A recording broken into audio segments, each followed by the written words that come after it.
Thank you. Sounds good if we can just get through tonight. I'm Tina Cosby. A Good Samaritan gets caught in the crossfire after trying to break up a fight. David Barras and I will have that story when News 8 at 5 o'clock returns. Also ahead, a 12-year-old girl flies into the record books, and we'll begin a new feature, Inside 8, a look behind the newsmakers. Okay, well, it's the summer sequel, but before you turn your nose up or turn the channel, take note, it's City Slickers 2. We'll talk to some of the stars of The Legend of Curly's Gold coming up next.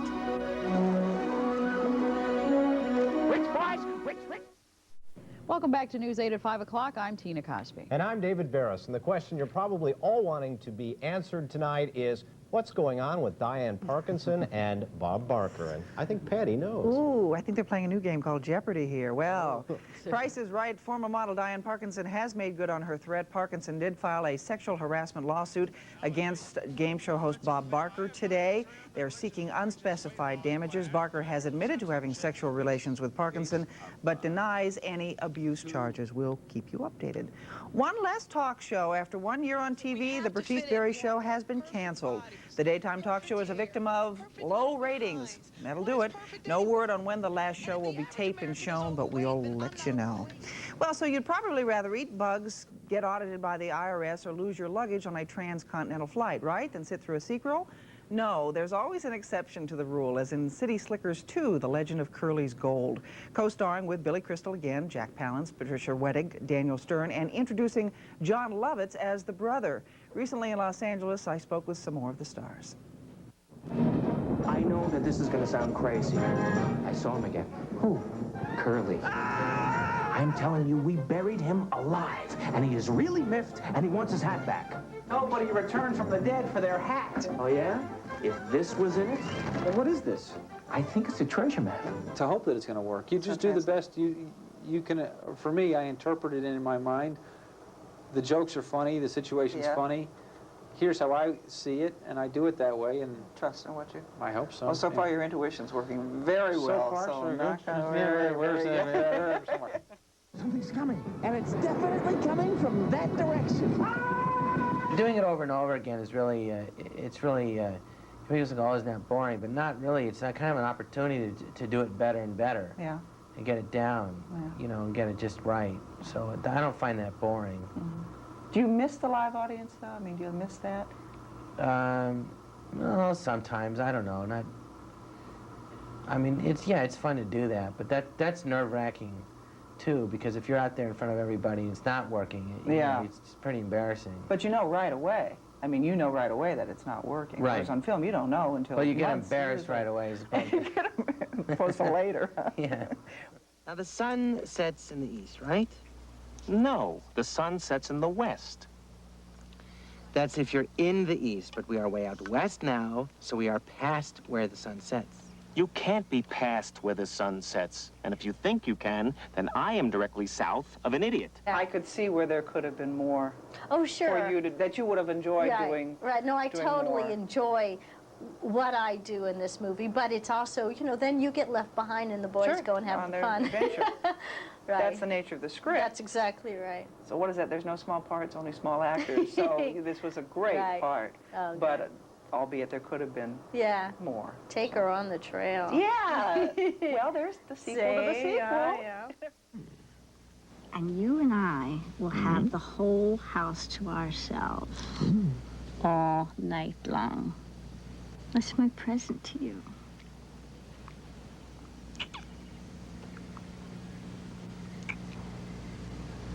Can I open my present now?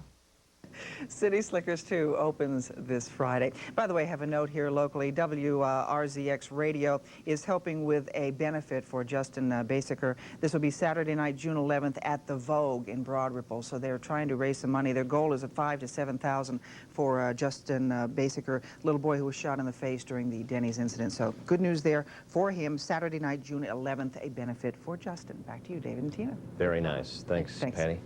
When the news continues, a Good Samaritan is killed trying to keep the peace. Also ahead, the state debates where Hoosiers will be able to play the horses, and downtown workers survey the damage left behind by yesterday's fire and explosion.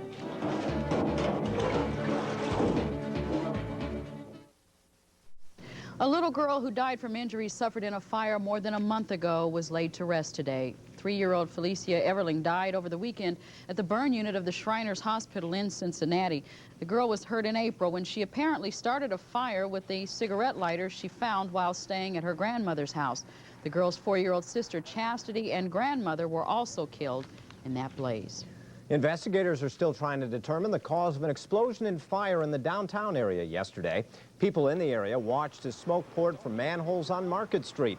The incident caused power outages in many of the buildings in the area. Today, some food court employees were called in to salvage food left in freezers in the Illinois building while IPL crews worked outside. It could have been much worse. We were pleased that it wasn't, you know, when you're talking about a fire in an underground vault on a transformer, our people just didn't know what to expect.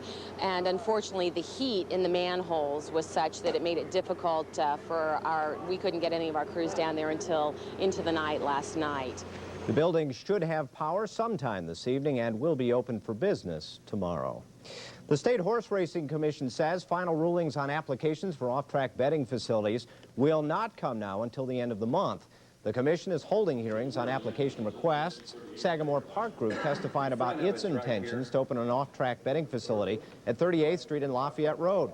Churchill Downs withdrew an application for a facility at Rockville Road and I-465 after neighborhood opposition. The state's first horse racing track plans to open in September near Anderson. Well, the race for Indiana Secretary of State is now set. Democrat Tim Jeffers announced his bid this morning. Jeffers is leaving his job as executive assistant to the governor in order to pursue the highest statewide office on the ballot this fall. His Republican opponent will be another newcomer to the elected office, Sue Ann Gilroy. Jeffers opened his campaign with a promise. Today I pledge to serve the entire 4-year term of this office and will not seek nor will I accept the nomination for any other office during that period. Jeffers must still win the party nomination at Sunday's state convention. Republicans will hold their convention next week. Well, the sheriff of Johnson County, Doran Miller, must feel some measure of victory tonight. A special prosecutor says Miller will not face criminal charges for questions of possible wrongdoing at his department. Newspaper reports raised questions about the department's fundraising for a Christmas party, its record keeping, and the handling of $60,000 for the department's narcotics office. The special prosecutor said problems were uncovered, but nothing to warrant criminal action. We knew that we were right, and I think apologies are in order from the Indianapolis newspaper on the way that stories were written downgrading this agency like it has been. And Miller says he believes the allegations were motivated by an investigation of one of his officers. He says in just a few days, he expects to reveal material to support that suspicion. A good Samaritan who tried stopping a fight ended up being the victim when nobody helped him. Police in Glen Avon, California say when a teen on a bicycle ran into a car, a fight broke out. A 35-year-old man helped break up that fight, but later the people in the car came looking for him with a bat and pipe. The Good Samaritan ran into a market and yelled for someone to call 911, but before police arrived, he was beaten to death. Police have made one arrest in the case. Well, President Clinton is urging France to keep working for peace in Bosnia. That was a key topic today, as Clinton became the first U.S. president in 76 years to address the French National Assembly. Clinton began by thanking the French people for this week's D-Day commemorations. Then he turned his attention from the past to the future. He told the legislature that while progress has been made towards solving Bosnia's civil strife, much more must be done. North Korea has announced it will never allow inspections of 2 suspect nuclear weapons sites. Inspections at the facilities could be a way to find out if North Korea has the bomb. Meanwhile, members of the UN Security Council are trying to turn up the pressure on North Korea to force a full inspection of its nuclear program. The 5 permanent members of the Security Council met yesterday with North Korea's foreign minister before discussing possible economic sanctions. North Korea has said if sanctions are imposed, it would be an act of war. French ceremonies marking the 50th anniversary of the D-Day invasion literally ended with a bang. Thousands gathered at the Caen Memorial to watch a reenactment of the Nazi occupation, which the D-Day invasion helped end. Air raid sirens sounded and explosions boomed as actors played out the French wartime experience. The light and sound spectacular ended with fireworks and the release of hundreds of huge white balloons. They symbolize the souls of soldiers rising to heaven. Well, a Latin teacher learns the hard way about what not to teach in the classroom. That story is just ahead on News 8. Also ahead, a 12-year-old girl takes off for a new record. And humans help some endangered animals swim back home to sea.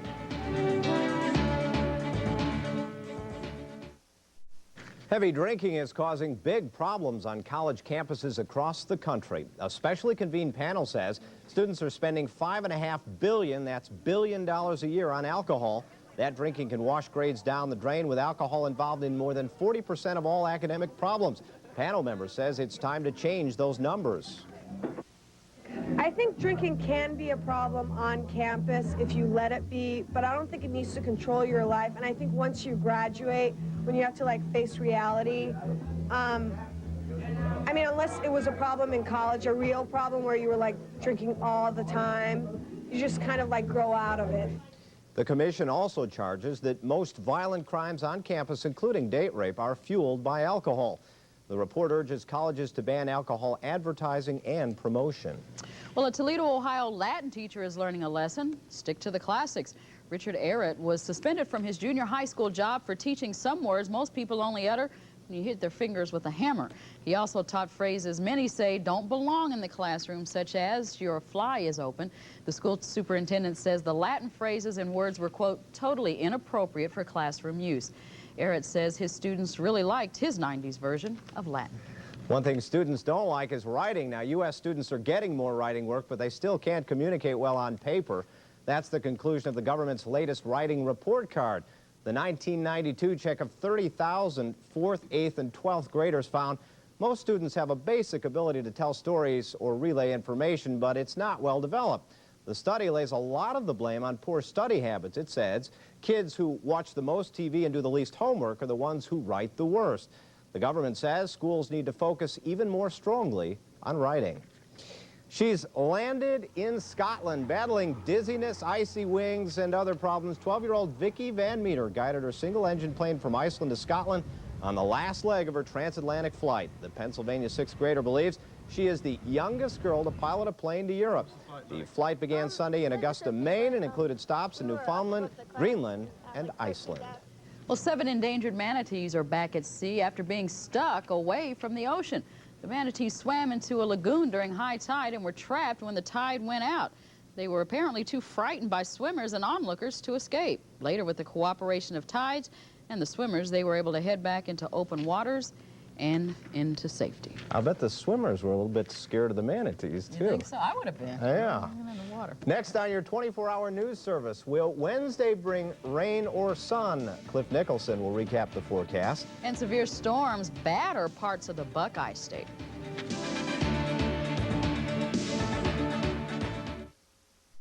At least 100 people are dead, 500 others are missing after an avalanche wiped out their village in southwest Colombia. A state governor says a strong earthquake shook ice, mud, and rocks loose from a volcano and buried the village Monday afternoon. The quake had a preliminary magnitude reading of at least 6. It was felt in Bogota, 200 miles away. The governor says the volcano is 14 miles from the quake's epicenter. Thunderstorms and high winds have left behind a path of destruction in the Buckeye State.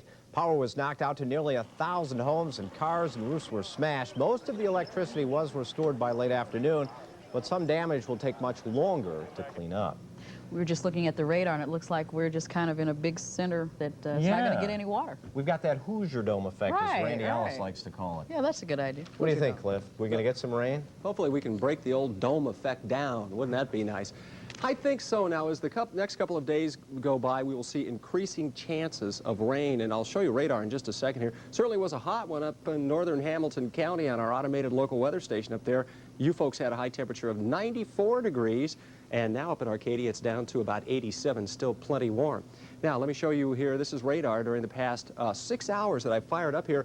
Look at the rain. Now, there's a severe thunderstorm watch, which has just gone into effect for northwestern Illinois. We've had a couple of isolated thunder showers move over the northern section of the state, and all the heavy-duty rain right down here, Rabbit Hash, Kentucky, right in this region here, they have absolutely been nailed anywhere from 5 to 6 inches of rainfall, and there is a flash flood warning in effect for Switzerland County, Indiana, right there, because of these heavy, persistent rains that have just hung out in that region, and they're also just south of Columbus right now as well. So the forecast for this evening in Indianapolis, now, we could still see an isolated shower or thunderstorm in the central section of the state. The low temperature this evening will be about 65 degrees. Cold front's going to go by. We'll see a high temperature down tomorrow. We'll see a high of about 80 degrees. And again, a chance of an isolated shower or thunderstorm. It's going to be cooler, partly sunny skies. And then it looks like at this point by Thursday, we'll see the front go by to the south of us, then start to return as a warm front. And given those conditions, I think Thursday will be the best chance of rain. And the same thing on Friday as well. 13 consecutive days without any measurable precipitation, which is not unusual for Indianapolis. We do see streaks like this, but let's get a little rain in here, for heaven's sakes. We need it. Need it. Thanks, Cliff. Civic leaders call on the people of Indianapolis to keep the peace. Their mission next on your 24-hour news service. And on tonight's debut of Inside 8, from the streets to the chief's office, James TOLER shares the secrets of his success.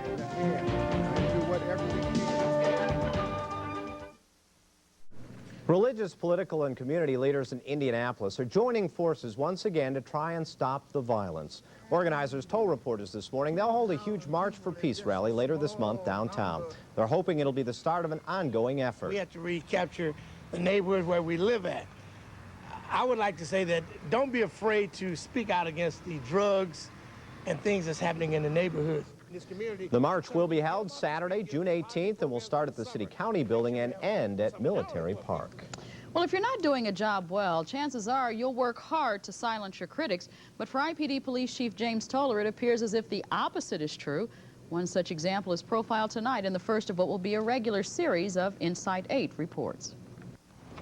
No one ever said the job of an IPD patrol officer was an easy one, but try being chief of police. As terrible as some of those scenes are, I like to be there when we have those kinds of things. The homicides, the terrible accidents, the hostage situations. And there was perhaps no hostage situation bigger for IPD Police Chief James TOLER than the one at an Eastside Denny's restaurant last month. One man was killed, several others were injured when two gunmen allegedly opened fire and took hostages. It was expected that Chief TOLER would make the important administrative decisions to call in negotiators and SWAT. It was not common knowledge, however, that Officer TOLER once handled similar situations. Negotiators didn't feel reluctant to talk with me because I had been with them before. So I think to that extent I had an opportunity to have more involvement than what an ordinary chief would have in that situation. And I made some key decisions about what we should do next and where we are. But 25-year IPD veteran Sergeant Harry Grinnell says Chief TOLER downplayed his role. His presence as a leader there was greatly felt. He was constantly leading those people, the SWAT unit people, the negotiating team, everyone, until that thing was resolved. As the city's first African-American police chief, TOLER feels compelled to do well. As chief, TOLER says he'll never just sit behind a desk. If I'm driving to and from work, if I'm driving to a scene, if I see something that happens, if I hear the radio, I'll go in on runs. I like that. That's what I came on this job for. Now, Chief TOLER was appointed 2.5 years ago. While he was on the street, he became one of the city's first ever Officers of the Year. Seems to be enjoying it. Did he say this has been tougher than he thought or not as tough as he thought? That was one of the first questions I asked him, and he said he will let us know when he leaves office. He gave us a hint, though, that it might have something to do with the Charles Dickens, the opening of the novel A Tale of Two Cities, the best of times, the worst of times. So we'll hear from him when his term is up. Mark Patrick is coming up next with sports.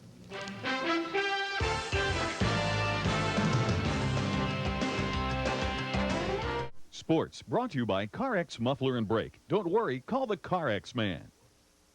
Oh, wow. Mark Patrick back after thousands of miles of travel. He's real. We can see him right here. I was trying to figure out last time I sat here. I don't know. Happy to have you I think back. I was here, and that's, what,